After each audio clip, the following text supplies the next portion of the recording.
Oke guys, selamat datang di channel Badar 17. Kali ini admin akan membahas lanjutan anime Seiken Gakuen no Maken Sukai. Admin ingatkan ini adalah lanjutan dari video sebelumnya. Jadi bagi yang belum menonton video sebelumnya, silahkan ditonton terlebih dahulu. Oke, sebelum ke pembahasannya, alangkah baiknya bantu channel ini dengan tekan tombol subscribe, biar channel ini bisa berkembang lagi ke depannya. Oke, kita langsung saja ke pembahasannya. Sorakan keras terdengar dari lapang pertandingan. Ini adalah saat festival tarian pedang suci paling menarik. Pada pagi hari, kafe Rice Burger penuh dengan pelanggan, tetapi sekarang lalu lintas telah mereda. Leonis dari Celia sepertinya sudah berada di Assault Garden ke-6 sekarang. Elvin sedang membersihkan salah satu meja ketika terminalnya mulai berdering. Regina bertanya sambil mencuci piring apa masalahnya. Elvin menjawab dia mendapatkan panggilan dari biro administrasi. Regina bertanya apa itu tentang Void. Sakuya yang sedang menyingkirkan pisau dan garpu langsung bereaksi. Elvin menggelengkan kepalanya sebagai tanggapan. Menurut Elvin itu bukan panggilan darurat. Elvin yakin itu suatu hal yang lain. Biro administrasi sedang meminta bantuan kepada pendekar pedang suci dengan kekuatan yang berfokus pada analisis data, seperti Elvin. Dan kemampuan itu sangat langka. Dengan nada minta maaf, Elvin izin pada Regina dan Sakuya untuk keluar sebentar. Regina menjawab mereka berdua bisa menangani ini dengan baik, jadi mereka punya waktu luang sekarang. Elvin berterima kasih atas tanggapan Regina. Elvin segera pergi ke ruang ganti. Sambil melepaskan pakaiannya, Elvin memikirkan tentang kenapa biro administrasi memanggilnya di hari perayaan festival. Elvin mengira mereka tahu Elvin telah meretas ke Astral Garden. Elvin yakin itu tidak mungkin, karena dia sudah menggunakan mata penyihir untuk menyelubungi dirinya sendiri. Jika tindakannya diketahui, Elvin mungkin akan mendapatkan hukuman yang berat. Elvin mulai melepaskan kostumnya. Elvin memperhatikan berat badannya mulai bertambah. Tiba-tiba Elvin berteriak ketika merasakan belai lembut di punggungnya. Pelakunya itu adalah Clauvia, yaitu kakak Elvin. Elvin bertanya apa yang dia lakukan di sini. Elvin berputar memelotot ke mata Clauvia. Clauvia memandangnya dengan tatapan nakal. Elvin bertanya bagaimana dia bisa masuk ke sini. Clauvia bilang dia sudah di sini untuk sementara waktu dan salah satu pelanggan dari kafe. Elvin tampak tidak paham. Clauvia ingatkan tentang kekuatan pedang sucinya. Dengan begitu barulah Elvin mengerti kalau pedang suci memungkinkan Clauvia untuk melepaskan dirinya dari kesadaran orang lain. Clauvia dan Elvin mulai mengobrol. Clauvia dengan nakal mengatakan kostum penyihir Elvin benar-benar menggemaskan. Elvin bertanya apa yang Clauvia inginkan. Tanya Elvin dengan mata tidak senang. Clauvia bilang untuk melihat adik perempuannya yang lucu. Elvin berkata berhenti berbohong. Clauvia menanggapi dengan ekspresi kaget. Elvin berkata dia ingin mengobrol, tapi dia menerima panggilan dari biro administrasi dan dia harus pergi. Clauvia berkata itu darinya. Elvin tampak tidak paham. Clauvia berkata dia telah menyusup ke salah satu terminal biro dan mengirimnya surat panggilan. Clauvia menyatakannya dengan acuh tak acuh. Clauvia memberitahu Elvin bahwa meretas biro administrasi adalah kejahatan. Clauvia menatap langsung ke mata Elvin. Clauvia tahu Elvin telah melakukan penyusupan ke Astral Garden dan menggunakan terminal Akademi Excalibur pada saat itu. Elvin terdiam mendengar ini, namun Clauvia berkata untuk tidak terlihat takut. Clauvia tidak akan menjual adiknya yang berharga. Elvin bertanya apa yang Clauvia inginkan. tanya Elvin dengan ekspresi kaku. Clovia berbisik dengan seringai sinis. Clovia berkata dia ingin Elvin menganalisis relik yang mereka bawa ke laboratorium dengan pedang sucinya. Elvin bertanya apa yang sebenarnya dia temukan. Clovia berkata, apa yang orang-orang dunia lama sebut sebagai Dark Lord. Cerita berpindah di Asol Garden ke-6, di mana saat ini Sherry sedang melakukan pengawasan atas perintah Leonis. Namun saat Sherry berjaga-jaga dengan waspada, dia melihat Leonis dari Celia berpegangan tangan. Sherry benar-benar merajuk dan mendidih. Sherry menatap telapak tangannya. Sherry tidak pernah bisa melakukan sesuatu yang begitu. Sherry merasa itu tidak sopan bagi bawahan sepertinya.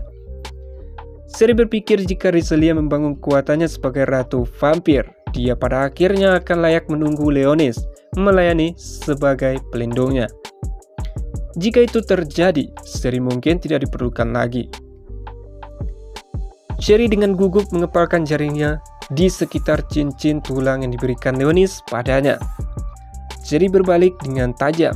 Sherry melemparkan pisau bayangan. Pisau itu menusuk ke tanah. Sherry bersikeras agar dari kehadiran sosok itu mengungkapkan dirinya.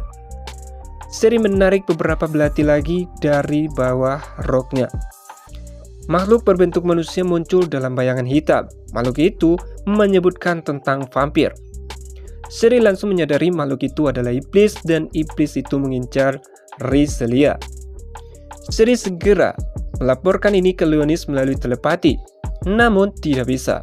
Iblis itu mengungkapkan tempat ini sudah diberi penghalang isolasi. Sherry melompat ke udara, merasakan kehadiran lain. Dua makhluk lagi muncul dari dalam bayangan. Iblis seperti kelelawar dengan sulur menggeliat memanjang dari lengan mereka. Iblis itu berkata, Sherry telah masuk ke perangkap mereka. Sementara di sisi lain, Rizlia dan Leonis berjalan ke museum dan sekarang berdiri tepat di depan gedung yang megah. Mereka berdua sedang menikmati daging sate. Tiba-tiba tetesan mulai mengalir dari langit. Rizlia heran dengan perubahan yang terjadi secara mendadak. Leonis menyimpulkan bahwa perkiraan biro administrasi itu salah.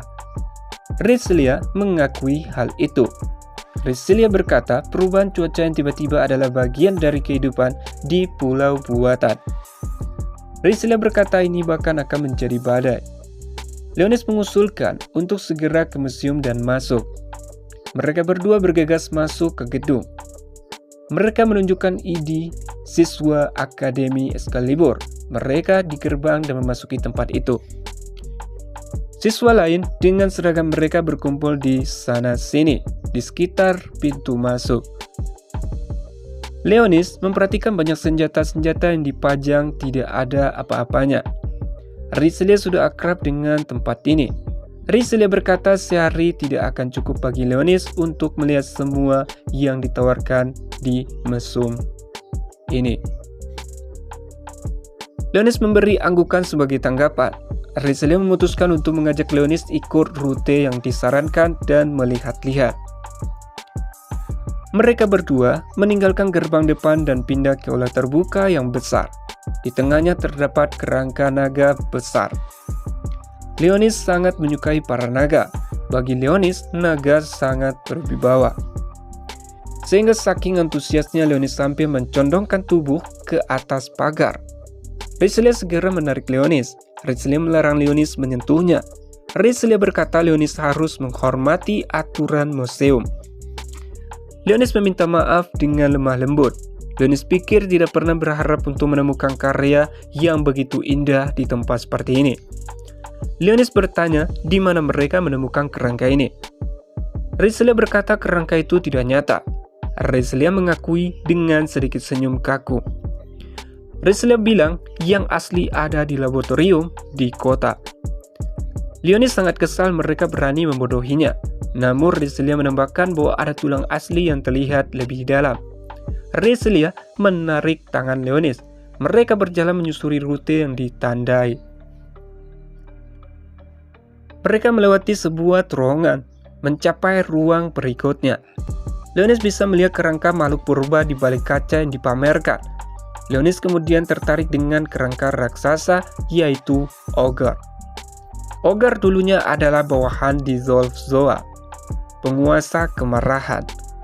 Leonis pikir dia bisa menggunakan beberapa yang besar sebagai partner latihan Riselia. Leonis berencana akan mencurinya dan menggantinya dengan yang palsu. Namun pikiran buruk Leonis segera diketahui Riselia. Riselia memelototi Leonis dengan kesal. Leonis bertanya bagaimana Riselia tahu. Leonis terkejut karena diekspos. Leonis mengangkat kepalanya dengan bingung. Riselia berkata itu karena dia anak buah Leonis. Jadi dia tahu siap apapun yang Leonis pikirkan. Sekarang Leonis pikir untuk berhati-hati di dekatnya. Leonis mendecakkan lidahnya dengan cemberut. Leonis memutuskan untuk menyerah mencuri kerangka raksasa ini. Leonis melihat sekeliling. Dia melihat lebih banyak kerangka monster, seperti griffin, naga, kobold, harpi, inti iblis yang mengkristal. Leonis lalu bertanya kenapa monster ini punah pada suatu saat. Riselia menjawab bahwa orang-orang menyebut peristiwa di mana mereka semua mati sebagai Great Divide. Leonis mencoba memikirkan kenapa mereka punah dan kenapa Void ada di dunia ini. Namun Leonis tidak menemukan jawabannya. Nah, pada saat itu juga Leonis dan Riselia mendengar suara memanggil dari belakang. Leonis dan Riselia berbalik pada saat yang sama dan mereka terkejut melihat Nona Elvin ada di sini. Elvin saat ini sudah kembali memakai seragam sekolah. Elvin bertingkah lebih canggung dari biasanya. Clovia yang berada di sampingnya menanyakan siapa mereka. Clovia memperkenalkan dirinya pada mereka. Clovia berkata dia kakak perempuan Elvin. Riselia berkata dia Riselia Kristalia, lalu menyelinapkan kata-katanya dengan penuh semangat. Riselia berkata Elvin selalu menggantikan kegagalannya. Elvin memandang Riselia dengan senyum canggung. Elvin menyuruh Riselia untuk tenang. Setelah mendengar kata Kristalia, mata Clovia sedikit menyipit. Ketika Clovia lanjut bicara, Leonis dengan sopan memperkenalkan dirinya juga. Clovia terkejut kalau Elvin ternyata punya anak kecil di Platonnya. Elvin berkata Leonis adalah pendekar pedang suci yang lengkap. Riselia lalu bertanya apa yang Elvin dan kakaknya lakukan di museum. Elvin menjawab Clovia memintanya agar dia dapat membantu menelisik relik yang mereka gali di Tutra.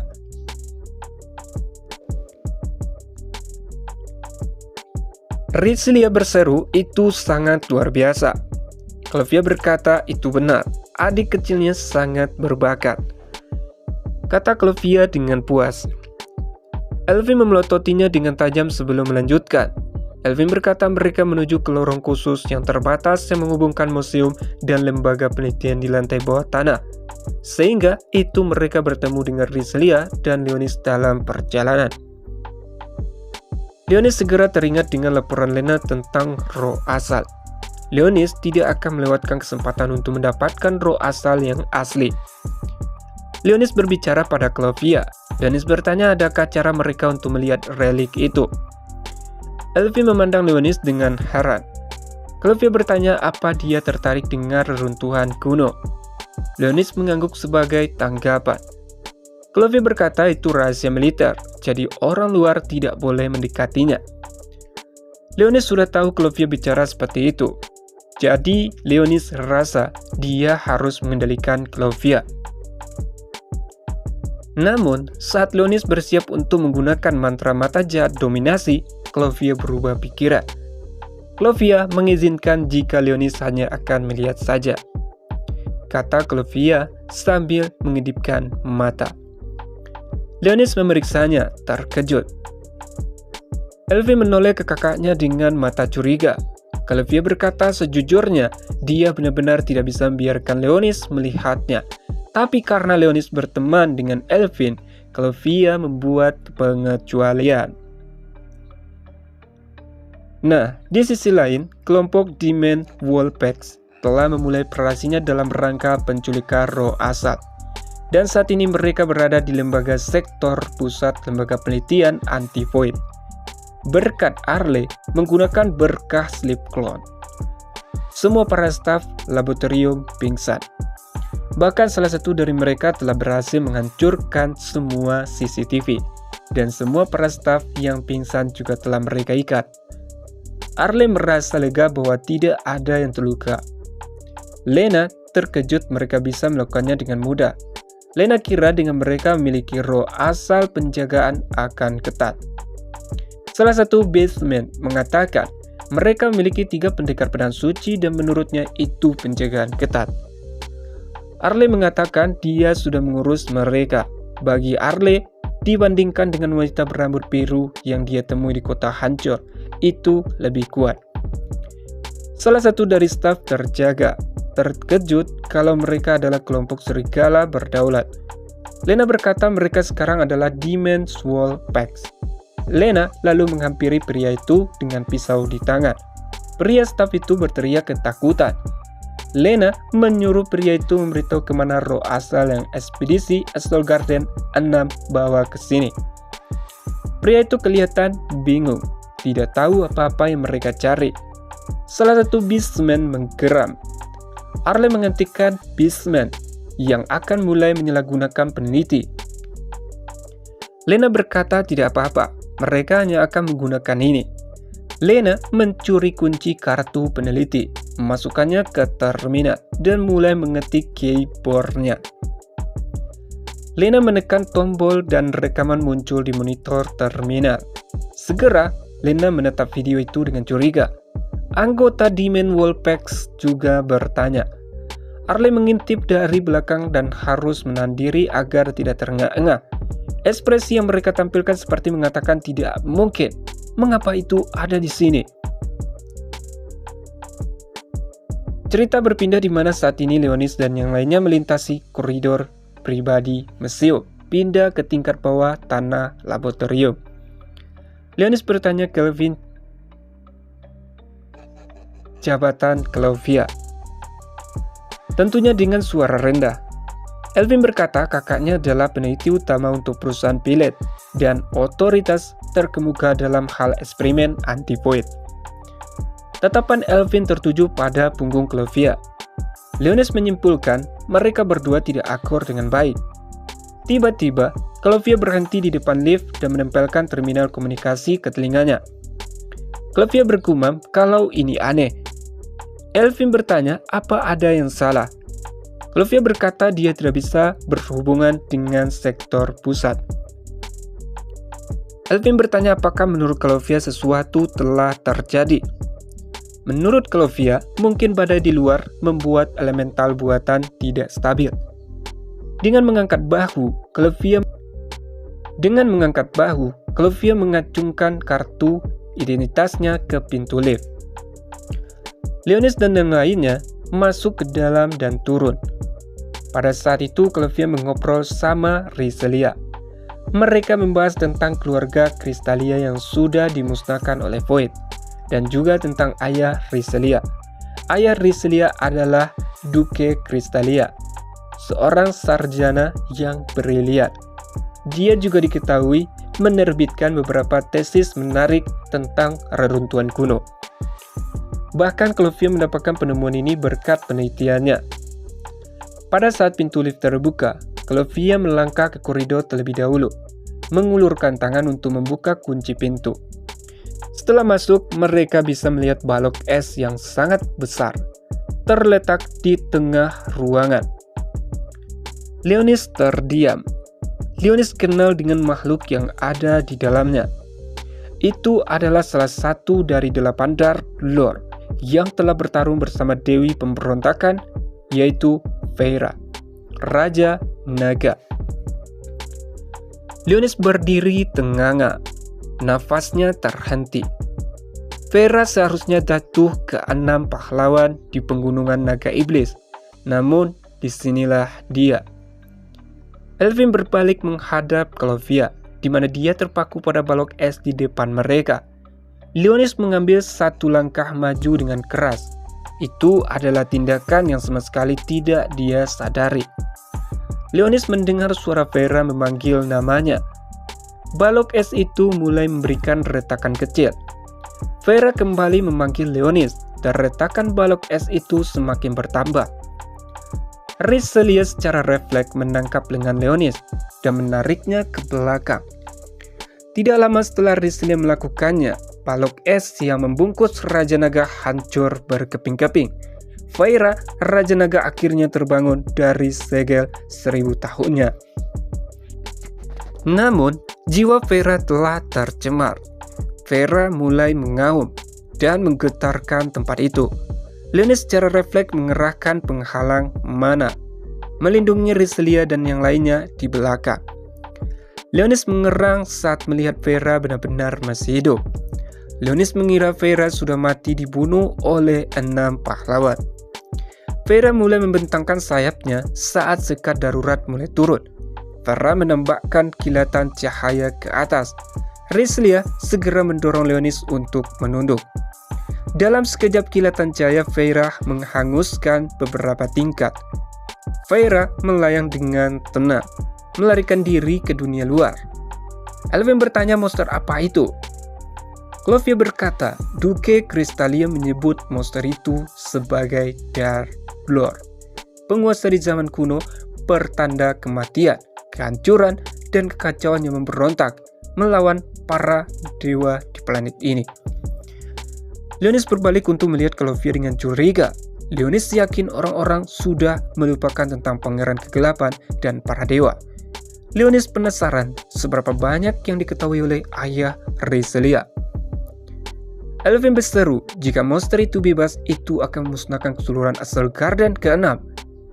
Clovia menambahkan Asgard ke-7 dan keduanya akan dilenyapkan dalam setengah hari.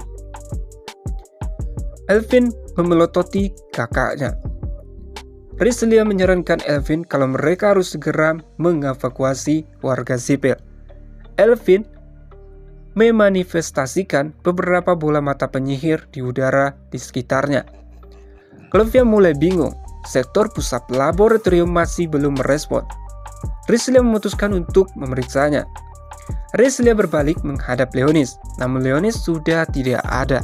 Sebaliknya, Leonis berdiri di bawah poros dengan tongkat Silitsennya di tangannya. Rizelia berteriak kaget. Leonis berkata kalau dia akan mengejar naga itu. Leonis menyatakan sebelum menggunakan sihirnya untuk terbang. Di tengah kekacauan ini, Nefakes berjalan dengan tenang melewati laboratorium. Nefakes heran ini jauh lebih cepat dari yang dia duga. Nefakes bertanya-tanya apakah ada faktor lain yang berperan.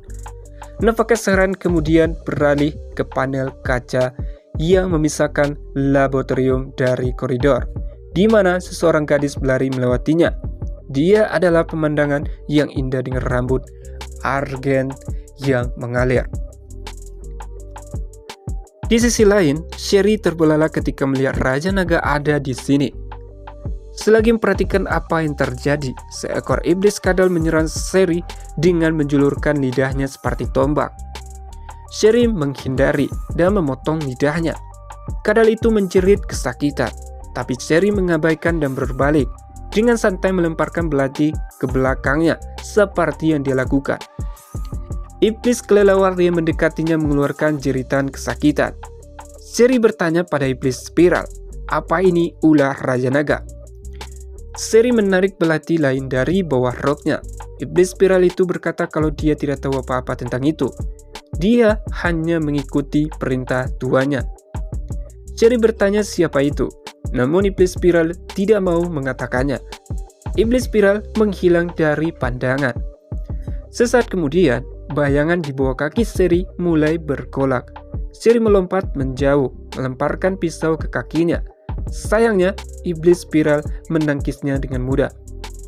Sherry lalu melemparkan 3 pisau di sekitar iblis spiral. Sherry melepaskan mantra sihir bayangan tingkat ketiga, Umbral Lightning Slash. Iblis spiral kena sengatan listrik melalui pisau Sherry di sekitarnya. Sherry melakukan itu hanya untuk mengulur waktu. Sherry berlari vertikal ke atas menara air. Iblis kelelawar menyerang Sherry dengan sulur ebon secara bertubi-tubi. Namun Sherry menghindari semua dengan mudah. Sherry melompat dan menendang iblis itu.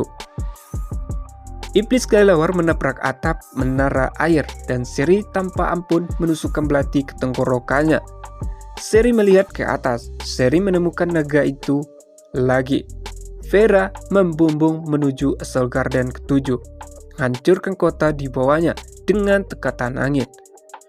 Sherry melihat Leonis mengikutinya dari belakang, melompat di antara atap-atap. Sherry segera mengikutinya, namun Iblis Pira melingkari pergelangan tangan Sherry dengan bayangan. Iblis Pira mengulurkan tangan yang lain. Pada saat yang sama, lebih banyak sejenisnya berkumpul di atap. Sherry benar-benar kesal. Sherry berkata monster itu harusnya sadar seberapa kuat dia. Sherry tidak punya pilihan lain selain mengajarkan iblis itu bagaimana cara menghormati senior. Oke guys, cukup sampai di situ dulu pembahasan kali ini. Terima kasih sudah nonton sampai habis.